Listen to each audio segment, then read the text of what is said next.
the biggest story continues to be the brutal murder of Iryna Zarutska and the video in full totality being released yesterday afternoon after we got off the show.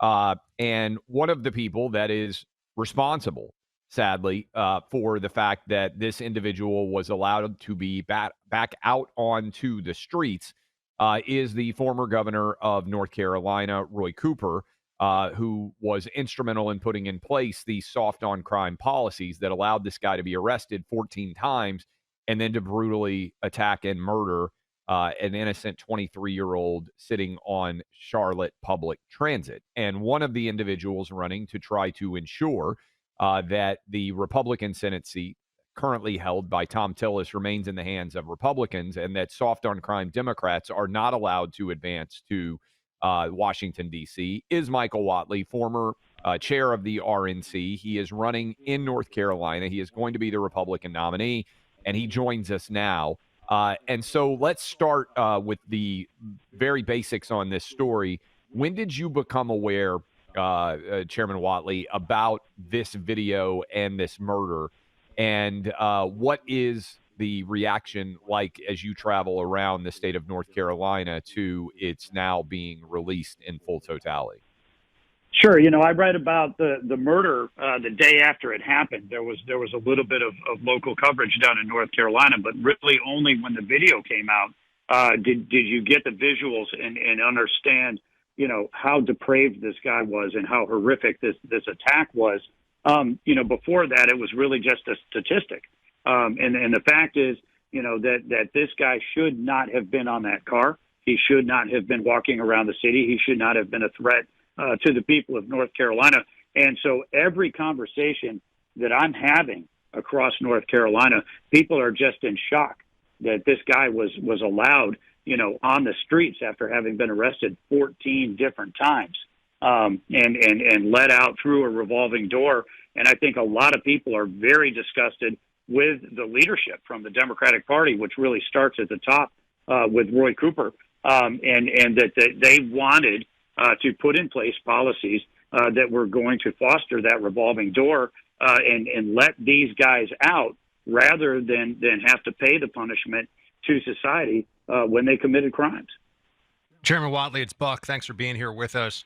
You alluded to this just a moment ago. I'm wondering if you could give us a little bit more detail because we do like to try to focus on the action items. What could be done differently in the future? What needs to be changed to make these situations far less common than unfortunately they are, where there's a repeat offender commits a heinous murder, and then finally the system says, I guess we have to do something about this. What could be different, whether it's in the city of Charlotte specifically or in North Carolina state law? What would you like to see changed in the system that would make it function better to protect all North Carolinians? Yeah, well, you need to keep repeat offenders off the streets. I think that's the first place that you've got to start. You look at a city like Charlotte, but it's not just Charlotte. I mean, you can look at every single community across North Carolina, and you worry about this type of a safety issue. You could go out to California, you can go to New York, and I think that having a system in place where we're going to, back the blue and make sure that they have the resources that they need, all the men and women in uniform, to keep our kids and our communities safe. We need to make sure that we're going to do that. But then secondly, they have to be prosecuted and there have to be real consequences. When Roy Cooper signs an executive order that says, I want to reimagine law enforcement in North Carolina, the laws do not need to be reimagined. They need to be enforced. And so that is something that President Trump, thank God, and Pam Bondi, our great attorney general, are working on every single day in every single one of these communities.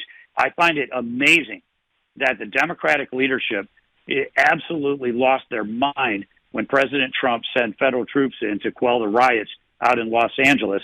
And then they absolutely are horrified that he said he was going to clean up Washington, D.C. By sending an assistance, which even the mayor, Muriel Bowser, says is a great thing. But everywhere you look, the Democrats are fighting harder for violent criminal repeat offenders like this than they are the victims and the carnage that those guys are sowing in our communities. We get asked this question a lot. What should happen to the judges and the magistrates who are consistently letting violent criminals back out on the streets? The DAs, obviously, who are taking soft on crime deals to allow this to occur are not beyond reproach. We talk about the elected officials. What about the judges themselves? For North Carolinians and frankly for Americans all over the country who are outraged by what they've seen in this video, it was eminently predictable that a violent predator would act in violent and predatory fashion. And unfortunately, this young woman was the victim, but it could have been many different young women, young men all over the state of North Carolina. How do we stop this from happening from a judicial perspective? Yeah, I think it's a very important note, because in North Carolina, judges are elected. When I took over as the state party chair in North Carolina, Democrats had a 6-1 advantage on the Supreme Court, and they had a majority on the Court of Appeals. I created a judicial victory fund where we raised money specifically to put it into those judicial races. And today we have a conservative Supreme Court. We have a conservative Court of Appeals.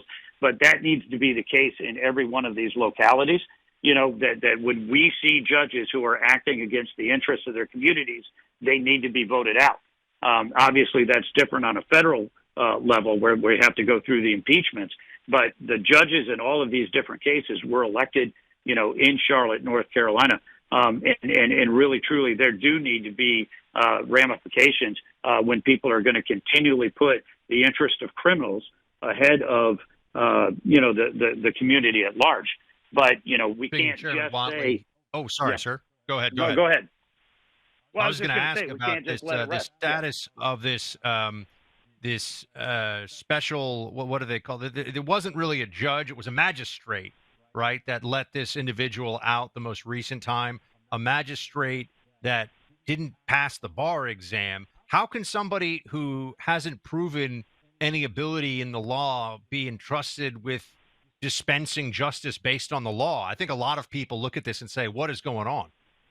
Well, I think they should say that, right? This is really appalling, and I think it is something structurally that we need to take a look at in North Carolina. Clearly, every state is going to have different laws in terms of how they're dealing with this, but it starts at the top.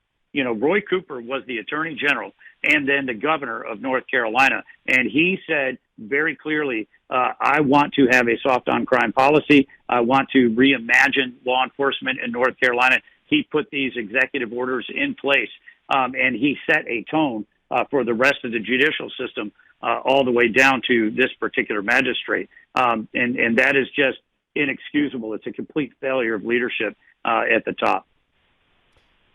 The campaign is going to be a grueling, arduous undertaking.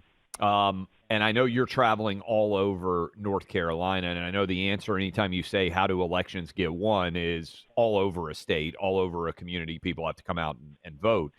But I saw this morning, I was watching the press conference of a lot of different Charlotte leaders. Over 100 people, I think, are murdered every year in Charlotte. And so while Iryna Zarutska, the video is captivating in an awful and eerie and horrific way, there are at least 99 other plus people who are often innocent victims of violent crime in Charlotte.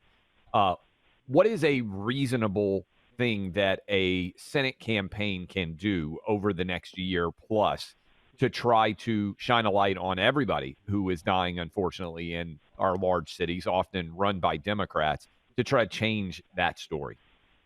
Yeah, look, the safety of our kids and communities is an absolute top-tier issue for our campaign. And President Trump ran on this in 2024. It is an issue set that really, truly resonates all across North Carolina. For us to think about the leadership in this state, I go back to 2020 when Antifa riots, they're burning down Raleigh, and Roy Cooper, the governor, is out there marching with them, right? This is not the type of leadership that we need. And Democratic leadership, whether it's AOC, Zoran Mamdani, Bernie Sanders, or anybody else, they're out there fighting aggressively for criminals. They're not fighting for families and communities. And I think that is a spotlight we're going to be shining from one end of the state to the other. It has been almost exactly 1 year since the Hurricane Helene awfulness happened in western North Carolina. We traveled in there. We have a great affiliate in Asheville. What are you seeing of Western North Carolina? How is the recovery going from your perspective?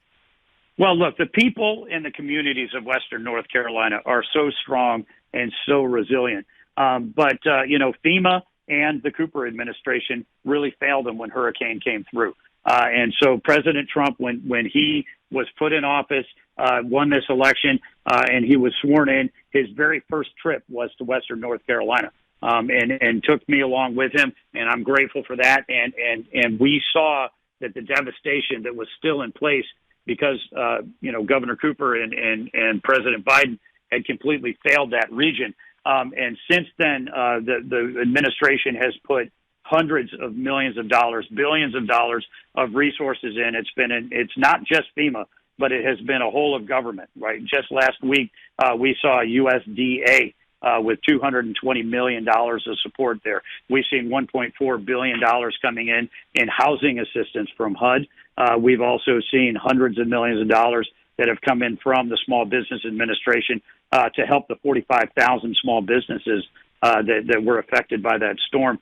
But, obviously the FEMA role is tremendously important. I appreciate President asking me to be on the FEMA Review Council to take a look at what happened coming out of Hurricane Helene and make sure that we don't ever have a response like that again. Chairman Whatley, where can folks go to help out, learn more about all of the above for your campaign? WhatleyForSenate.com. And we certainly need a movement all across North Carolina. It is going to be the marquee Senate race in the entire country. We go back to. Can I ask you? Sorry. What kind of money are the Democrats going to throw into this race? Would you guess? Just if you were to ballpark it for me. I fully expect the Democrats will spend $250 to $300 million in this race in North Carolina, and they are not going to have. It is absolutely staggering the amount of money that the Democrats are throwing at this, and of course, it's coming from Chicago, it's coming from St. Louis, it's coming from San Francisco, it's coming from New York. And everywhere else other than North Carolina. But the fact is, we need a senator who is going to fight for every family and every community in the state. And President Trump needs an ally in the Senate, and I'm going to be that voice. Thank you, Chairman Whatley. Good luck. We'll have you on, I'm sure, again soon to talk about the North Carolina Senate campaign, which is going to be one of the biggest battlegrounds in all of the midterms next year. Thank you. Yeah, thank you, guys. Your support of the Tunnel to Towers Foundation makes a lasting difference in real lives, like the lives of the Ernst family. When U.S. Navy Chief Petty Officer Michael Ernst was killed in a training accident, Tunnel to Towers provided a mortgage-free home to his loving family. His wife, Megan, grateful to Tunnel to Towers and supporters like you for lifting that financial burden off her shoulders. Their home is a safe space for her and her children. Your generosity will continue to allow that to be the case for years to come. Since Tunnel to Towers was founded in the aftermath of 9/11, the 24th anniversary, in fact, tomorrow, the Ernst family is one of many that people like you have helped. But there's so much more to do. Many are still in need. We mustn't forget America's heroes have given so much, and together we can say thank you in a lasting and meaningful way. Join us in donating $11 a month to Tunnel to Towers at T2T.org. That's T, the number 2, T.org.